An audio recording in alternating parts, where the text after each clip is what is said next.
lakini ulimwengu wa roho inageuka kuwa damu ya Yesu. Haleluya. Sasa damu ya Yesu ni uhai wa Kristo. Swali, Yesu aliwahi kuugua? Aliwahi kulazwa? Mara baada ya damu kuingia hulazwi tena kwa jina Yesu.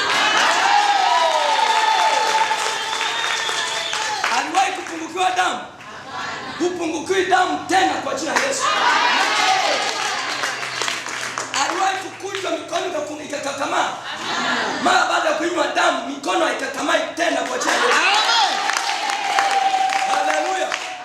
Kila kiungo kinakaa sawa. Ni tujifunza tutasema hivi. Tunapoona kwenye andiko linasema kitabu cha Kutoka, mimo ya milango, na mwili wa mwanadamu nao ni nyumba. Mwili wangu ni nyumba ya roho, mwili wako ni nyumba ya roho. Amen. Na huu mwili nao una malango. Haleluya. Kuna malango macho, kuna malango masikio, kuna malango kinywa. Haleluya. Kuna milango mikono, kuna milango ngozi, kuna milango tumbo. Sasa haya malango leo yanapakwa damu ya Yesu.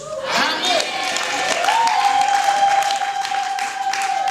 Haya malango yakipakwa damu ya Yesu, yule mwenye kuharibu anakuja, anavamia ile miungu iliyoshikilia mikono yako, iliyoshikilia macho yako, inaharibiwa.